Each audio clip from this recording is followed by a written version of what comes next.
So your jobs are always going to be organized this way. The very first section will be general job files. In that group of files, you will have the information as far as the name of the job, dictation, text appearance, your display set, which one you used, your Digitran notes, which is, for those of you who have been with us a long time, it's the tag file. I'll show you what it looks like for those of you who are new. I should be able to open. Okay, yep. Okay, so here's what it looks like. This is basically what is being written in the notes entry and notes display window in the Digitran portion of the real-time screen. So every time you mark a speaker, it marks the time that you used that speaker and what speaker it was. And then further on down the line, the date, the actual time of day, and it tells you when you started recording, when you stopped recording, how long the recording was. And a lot of people like to view this file because of the timestamps. They might want to include the timestamps every once in a while, and it shows them the timestamps for every speaker, so that helps.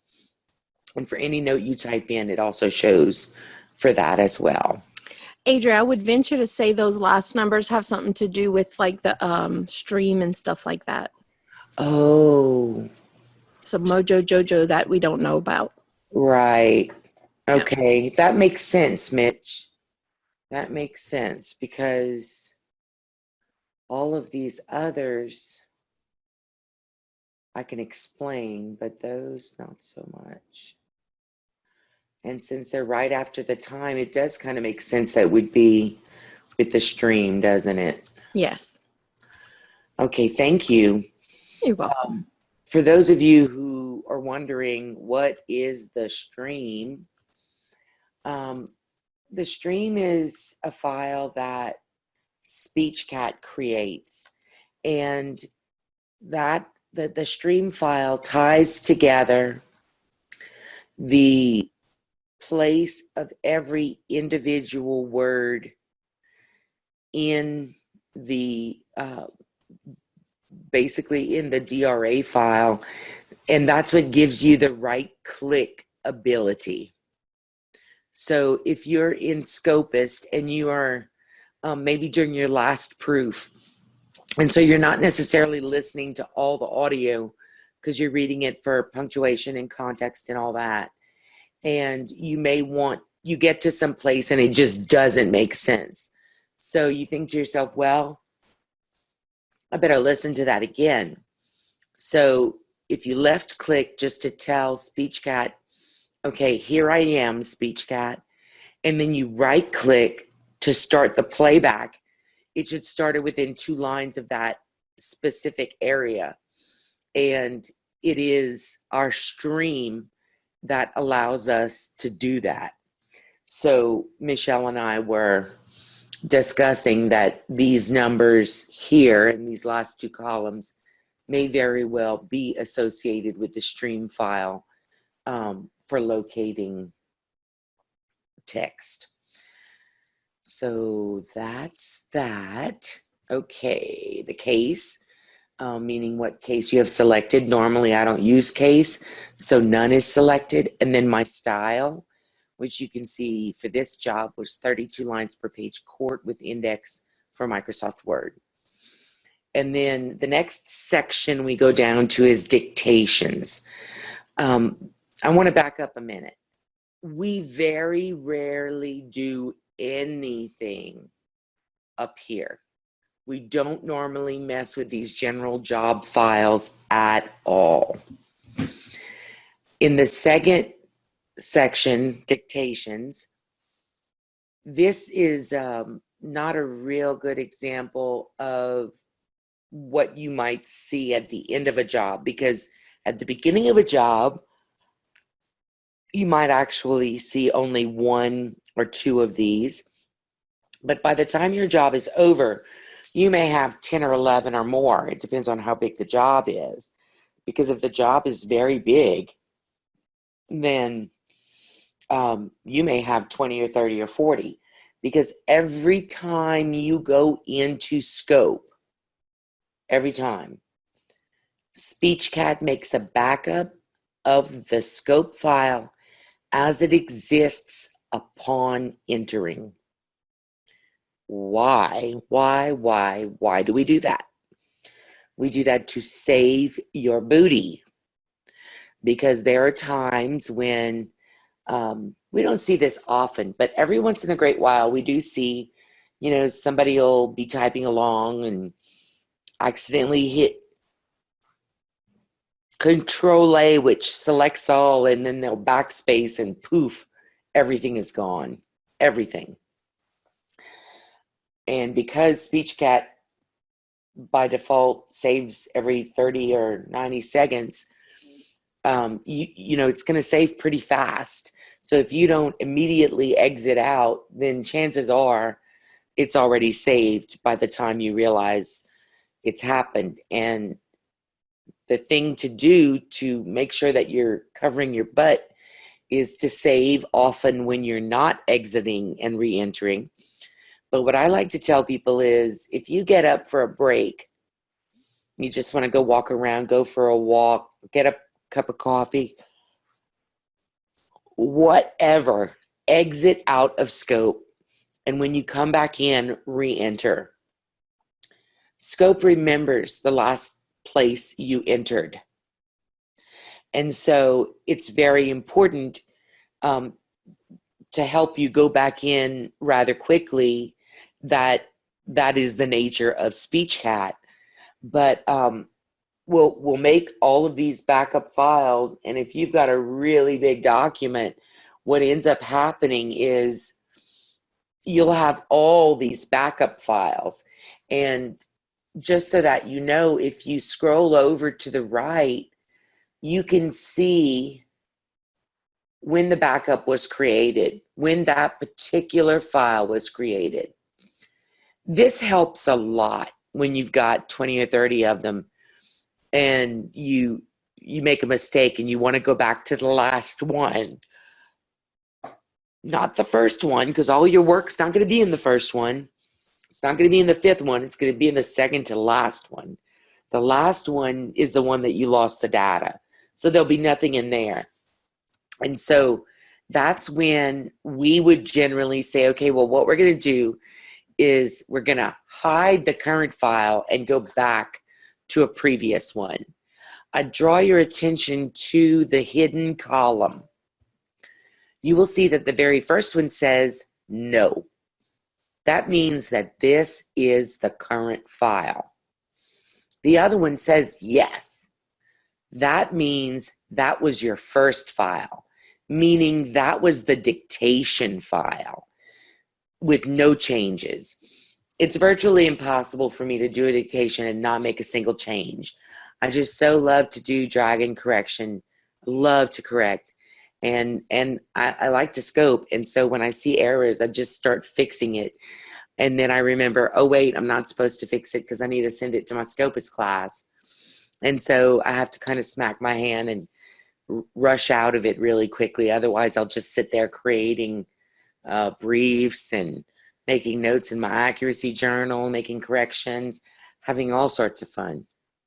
So if you ever find the need to hide your current file because it got all messed up or it totally disappeared, what you would do is you would highlight it, and I want to draw your attention up to the top of the screen where you will see these 3 little icons.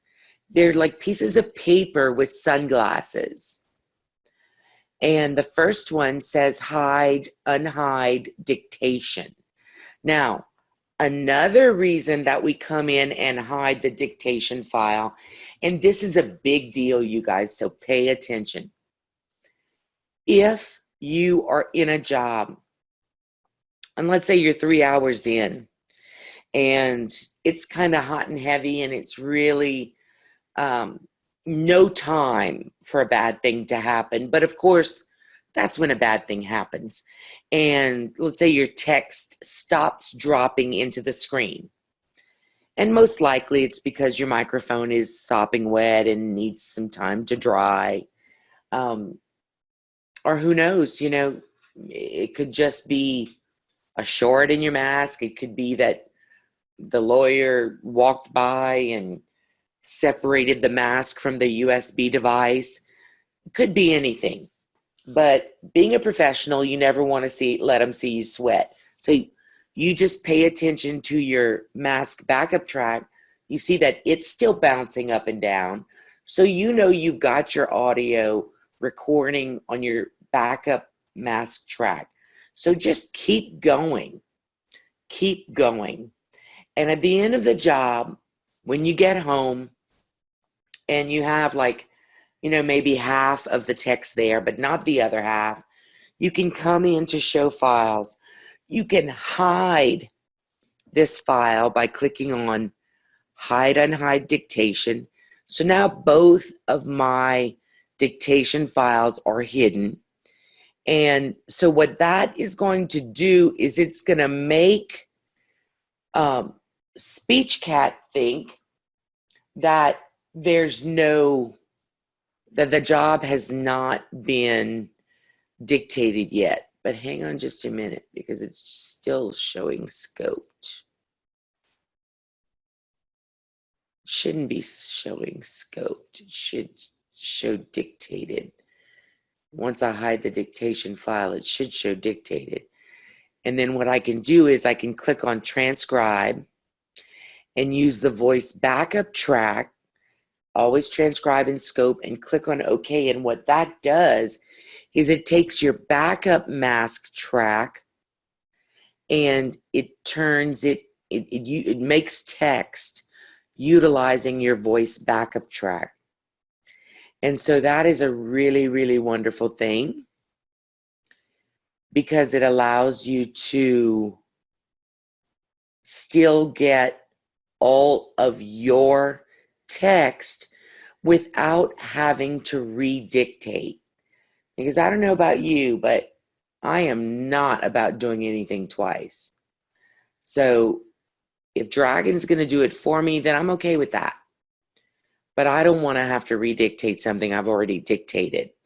And so that's why with AudioScribe, we always ask you to have a mask with 2 wires and 2 mics so that if one decides to take a nap or go on vacation or completely die, you are not dead in the water. You still have another channel recording your voice. And of course, you have the room. You're recording the room. And that's all good and fine. But Dragon's not going to make text from the room. Dragon makes text from your voice. And so if you do not have a voice track, then you're going to either redictate or some people type, which, I think I'd rather go to the dentist than type a whole job. And I hate the dentist's office. So, this gives you a way to still get your work done the way it should be done. And that is with your on-the-job dictation being transcribed by Dragon Naturally Speaking. Now, because I am extremely impatient, I discovered that I can actually edit on the fly even while Dragon is transcribing my text. And so I do misbehave occasionally and do a little bit of editing. Normally, I would tell you not to do that because it could confuse Dragon or upset Dragon in some way. But the truth of the matter is our program does allow you to do it. And it has never caused me problems when I've done so. So And at this point with Dragon translating for you, you can go and do something else. You do not have to sit there and babysit it. Some people like that. I don't do well sitting down and watching it and doing nothing. Now, one of the things that is interesting is if you're watching it and you're just reading it without listening to the audio, like you could be doing now, watching the screen, it's a really good time to notice where your problems are. So you'll say, oh, okay, I see that. I see what must have happened there. Because for me, over the years of watching Dragon work with many different people's voices, I have come to the point that I can tell you, I would say 85% of the time, I can see a misrecognition and tell you what word or words are supposed to be there. And for those of you who have been using it a long time, I know Diane and I have often had this conversation, and I know she feels that way. Becky, do you agree? Do you feel that way too? Yes, I do. What about you, Mitch? I would say that the more you do it, the more you, and especially with your own work, I do occasionally see other people's work when I'm dialed into their systems and helping them with an issue. And I can tell you that half the time I say, ooh, I bet that's this. And I have to listen to the audio because I just want to know. And they're like, wow, you're right. And that's only newbies, because people that have been doing this for a long time will say, yep, I knew that's what it was. And so you'll get to that point as well where you do know what should have been there. And often I can even figure out what happened. The majority of the time, I got lazy. No doubt about it. There's some times where I get tongue-tied and it just, the words did not come out right. So it's completely my fault. I mean, it's almost always completely my fault, but there are times when I say, well, I totally understood that, Dragon. Why didn't you? And that's when I go and say, okay, if the word was, I said raised, but I said it really fast. And so Dragon wrote race, not even raced, but I said raise, and Dragon wrote race because I didn't say the D. And I'm horribly, horribly guilty about that. I do that a lot. And I noticed that. I noticed my own drops. I noticed my own failures.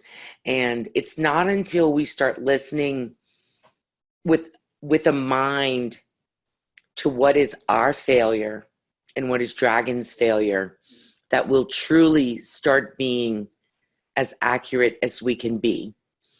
I can tell you that there is one truth that is universal, and that is that the people that generally swear that they said it clearly and Dragon didn't get it never progress, because they're too busy pointing their finger at Dragon. And Dragon does make mistakes. Absolutely, Dragon makes mistakes. But the more you train Dragon, and the better you get at training Dragon, and the better you get at your own diction, the more you will see that even when Dragon gets something terribly wrong and you hear yourself, you can say, yeah, I could see where Dragon might have thought that. So now I'm going to hit save, and I'm going to exit out now that I've retranscribed. I have to wait till my session is saved. So now if I go back to view, show files, see I have a brand new dictation file.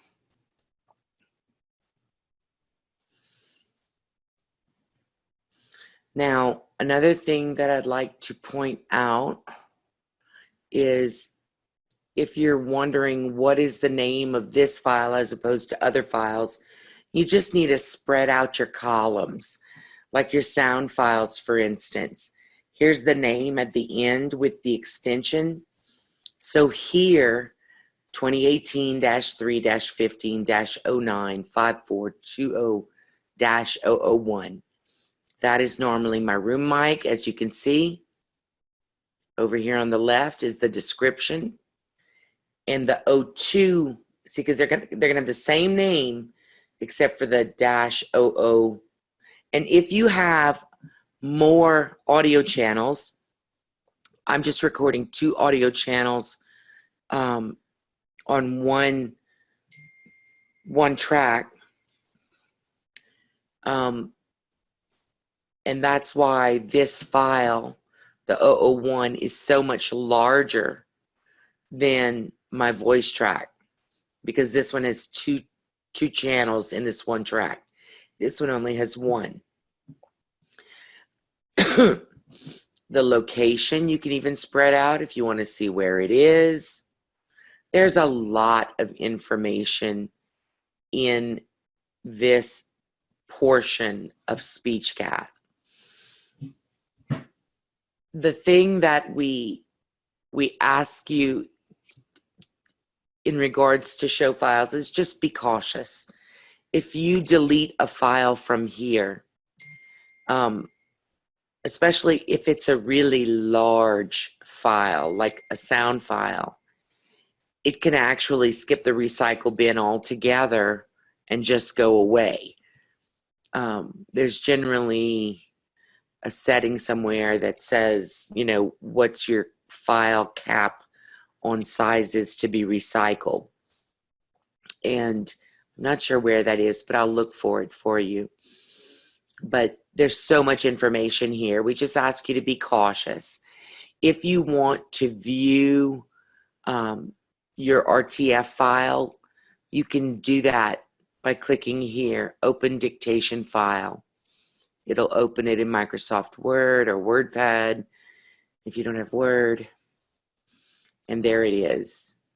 There's your file. I can open this one even though it's hidden.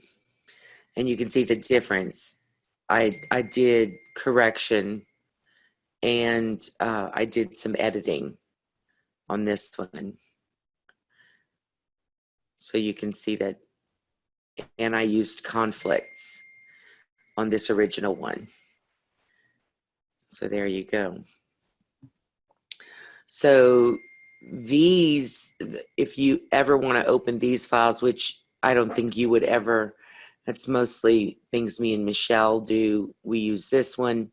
If you want to open a sound file and listen to it, you would click on one of your sound files and click on Open Sound File. Interpreting. Put simply, a juvenile adjudication should not be used to establish an element of an offense charged against an adult. I have been dictating from live court video that I found on the internet to try to get some sort of real life things going for my Scopus class.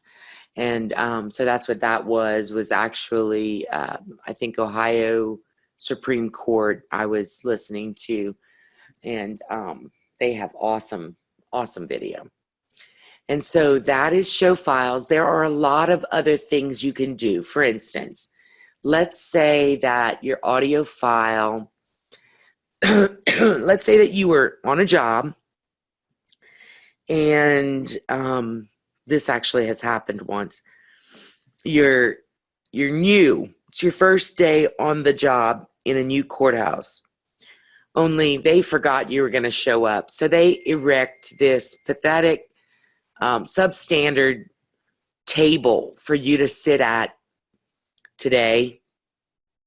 And so you, being afraid to say anything because you're new, you sit at it and you set up all your equipment and you're off and running. And in the middle of the day, an attorney comes over and leans on your table and it collapses and your computer gets thrown to the ground and your mouse gets ripped out of the computer, your USB devices are flying. Oh yeah, it's big fun. And so your job closes because your computer dies. So you're able to get the computer back up after a little while. You go into the job and your audio will not play. You come here and you see that it has a size, which means it's there, but it won't play. It won't play because real time closed out unnaturally, meaning you did not click on the X in the upper right hand corner. It just killed. And what that does is it prevents SpeechCat from writing the footer onto the audio file. And so what it needs to be repaired.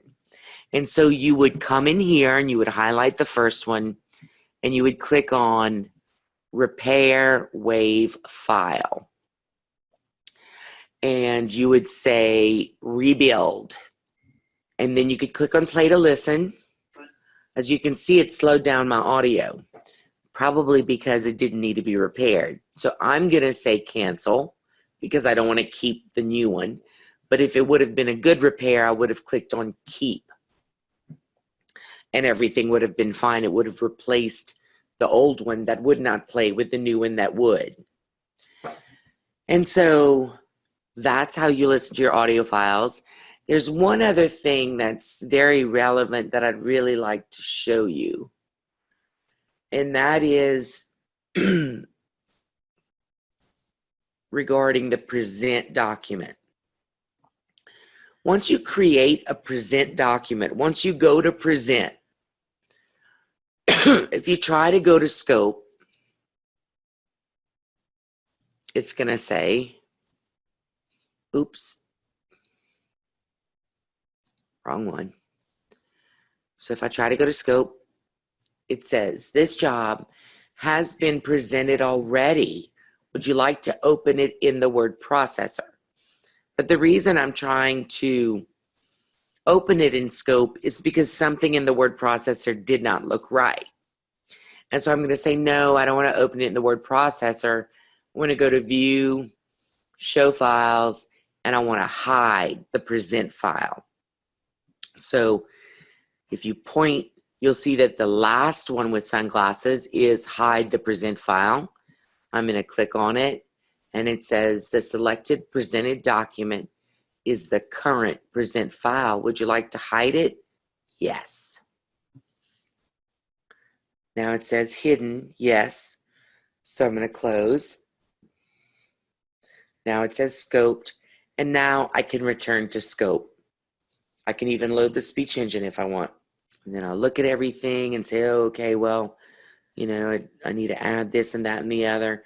And then once you have everything done the way you want it, you can present it again to the word processor. It will not delete the file. That's the wonderful thing, is it doesn't delete the files, it just hides them. So that if indeed you wanted to go back to the file that you hid, you can do that. So that is Show Files. It's a very powerful part of the program, one that a lot of people don't even know anything about. It's really very, very useful for a few things that are important.